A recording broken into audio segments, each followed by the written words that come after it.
इस वीडियो में हम बात करेंगे इनकैप्सुलेशन और डेटा हाइडिंग के बारे में।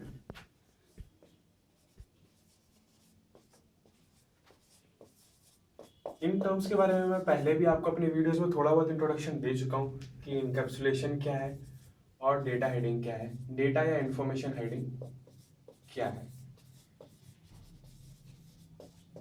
इस वीडियो में हम इसको डिटेल में स्टडी करेंगे। सबसे पहले तो हम पढ़ेंगे कि ये है क्या, मतलब इनकी डेफिनेशन क्या है। उसके बाद हम देखेंगे कि हम इसको C++ लैंग्वेज में कैसे इंप्लीमेंट कर सकते हैं।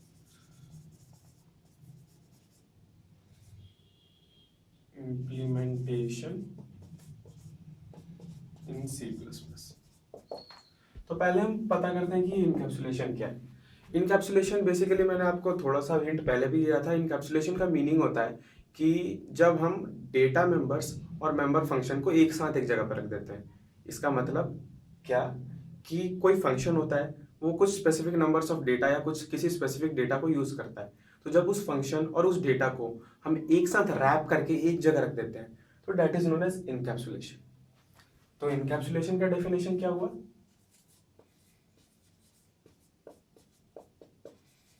Wrapping of data and functions together। एक बात मैं आप लोगों को रिपीटेडली बता रहा हूँ, हर वीडियो में बताता चल रहा हूँ कि आप लोगों को नोट्स की और स्क्रीनशॉट्स की टेंशन लेने की जरूरत नहीं है, वो हम आपको प्रोवाइड करेंगे। आप बस इस वीडियो लेक्चर को बस अपनी स्टडी पॉइंट ऑफ व्यू से देखें, नॉलेज पॉइंट ऑफ व्यू से देखें। तो wrapping up of data and functions together is known as encapsulation. अब ये C++ में कैसे इंप्लीमेंट होता है? यूजिंग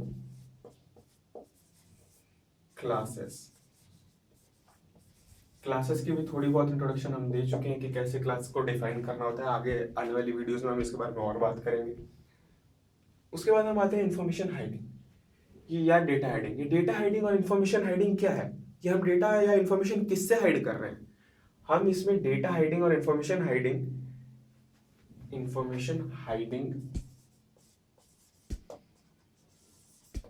किससे ऐड कर रहे हैं। जैसे सपोज कोई एक पर्टिकुलर फंक्शन है, उसका एक डेटा मेंबर है, मतलब ये फंक्शन एक डेटा को यूज करता है।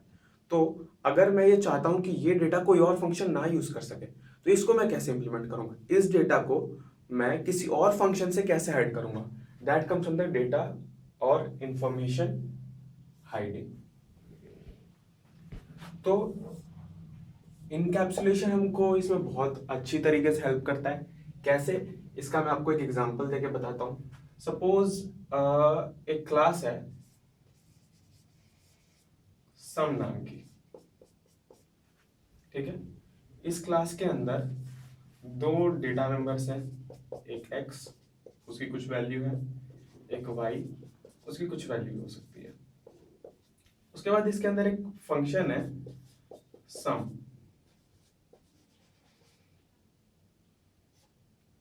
ये सम फंक्शन क्या करता है, प्रिंट कर देता है x प्लस वाई को। तो ये क्लास हुई जिसके अंदर दो डेटा मेंबर्स हुए और एक मेंबर फंक्शन हुआ। ये मेंबर फंक्शन क्या कर रहा है, इन दोनों डेटा मेंबर्स का एडिशन को प्रिंट कर दे रहा है। अब इसी प्रोग्राम के अंदर मैं एक और क्लास बनाता हूं, क्लास डिफरेंस। इसमें मैं एक ही डेटा मेंबर ले रहा हूं, बस z, और इसके अंदर एक मैं फंक्शन बना रहा हूं void डिफरेंस। ये याद रहे कि जब मैंने यहाँ सम लिखा है और यहाँ सम लिखा है तो दोनों का मैंने फॉन्ट साइज, फॉन्ट नहीं, लॉक डिफरेंट लगा है। इसको कैप्स लॉक में रखा है और इसको स्मॉल लॉक्स में रखा है। सेम नाम नहीं सेम नाम नहीं हो सकता किसी मेंबर फंक्शन का अपनी क्लास जैसा। वो जब नाम सेम होता है तो उसको कंस्ट्रक्टर बोलते हैं। वो क्या होता है उसको हम आगे पढ़ेंगे। फॉर द टाइमिंग आप ये समझ लीजिए कि member function which is not a constructor of the class, उसका नाम जो हमारी क्लास से डिफरेंट होना चाहिए। तो एक डिफरेंस फंक्शन लिया मैंने, उसमें मैंने क्या किया, सी आउट x माइनस जेड को प्रिंट कर दिया। क्योंकि ये दोनों क्लासेस सेम प्रोग्राम में है, तो मेरे हिसाब से ये स्टेटमेंट एग्जीक्यूट होनी चाहिए, लेकिन ये स्टेटमेंट एग्जीक्यूट नहीं होगी। ये स्टेटमेंट यहाँ पे आपको, इस लाइन पे आपको एक एरर जनरेट करके देगी। क्यों? क्योंकि ये जो x है, ये डेटा मेंबर किसका है? सम का, क्लास सम का। ये रैप्ड है इस मेंबर फंक्शन के साथ, सम वाले मेंबर फंक्शन के साथ x रैप्ड है, तो x को डिफरेंस वाला मेंबर फंक्शन यूज नहीं कर सकता। दैट इज हाउ डेटा और information is hidden using wrapping और इनकैप्सुलेशन। इसका मैं आपको एक और चीज बता देता हूं कि एक टर्म आती है जिसको कहते हैं एक्सेस स्पेसिफायर।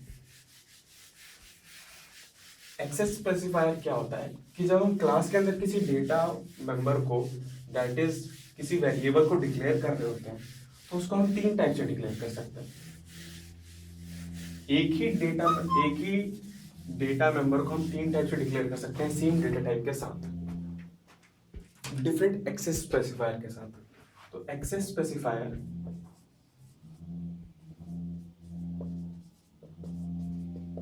हमारे पास तीन होते हैं, प्राइवेट, प्रोटेक्टेड एंड पब्लिक। अब ये एक्सेस स्पेसिफायर, इसके नाम से ही मालूम चल रहा है कि ये एक्सेस डिफाइन करेगा। किसकी एक्सेस? हमारे डेटा मेंबर्स की। जैसे सपोज एक क्लास है, कोई भी क्लास है, सपोज मैंने क्लास ले लिया चाइल्ड क्लास है। इसके अंदर जो डेटा मेंबर है, सपोज एक है डेटा मेंबर एज, चाइल्ड की एज। ये डेटा मेंबर के सामने मैं तीनों एक्सेस स्पेसिफायर लगा सकता हूं। कैसे? इसका लिखने का सिंटेक्स ये है, प्राइवेट या फिर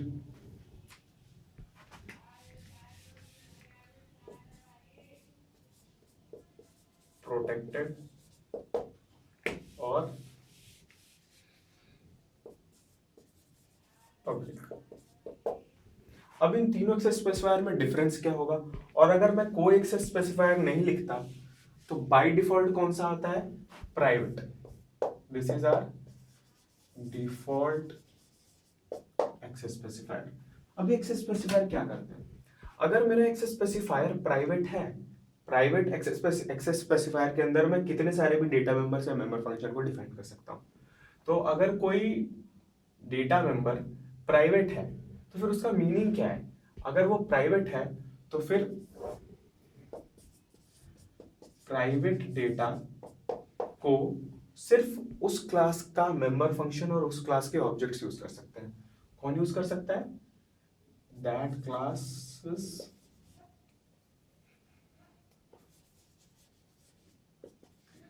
member function and object.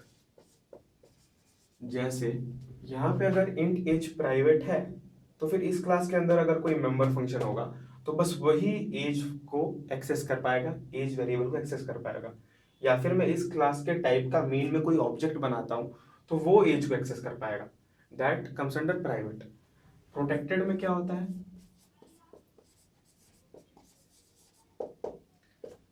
That, इसमें इसको शॉर्ट में मैं लिख देता हूं, नोट्स में आपको कंप्लीट इंफॉर्मेशन गिवन है। It is private plus inherited class.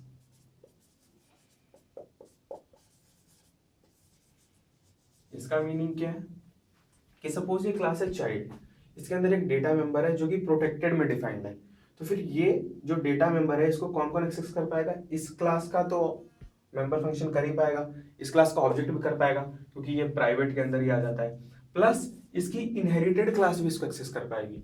मतलब इस क्लास से अगर कोई क्लास इनहेरिट होके आ रही है, चाइल्ड क्लास से कोई क्लास इनहेरिट होके आ रही है, तो उस क्लास के अंदर जो मेंबर फंक्शंस होंगे वो भी एक्सेस कर पाएंगे और उस क्लास का जो ऑब्जेक्ट होगा मेन में वो भी कर पाएगा। That is why it is private plus inherited class. मतलब प्राइवेट में जो जो एक्सेस कर रहे थे वो तो करेंगे ही, प्लस इनहेरिटेड क्लास के भी मेंबर फंक्शन और ऑब्जेक्ट एक्सेस करेंगे। Last access specifier is public. Public access specifier, public access specifier जब यूज करते हैं तो जो data member public access specifier के अंदर होगा उस डेटा मेंबर को कोई भी कहीं पे भी यूज कर सकता है, everywhere it can be used everywhere through an object only. तो ये था हमारा इनकैप्सुलेशन और डेटा हाइडिंग के बारे में। आपको अगर नोट्स और स्क्रीनशॉट्स अवेल करने हैं तो उसको हम अपनी वेबसाइट्स पे प्रोवाइड करते हैं। अगर आप ये वीडियो यूट्यूब चैनल पे देख रहे हैं तो नीचे डिस्क्रिप्शन बॉक्स में हमारी वेबसाइट का लिंक है, गो एक्सेस इट।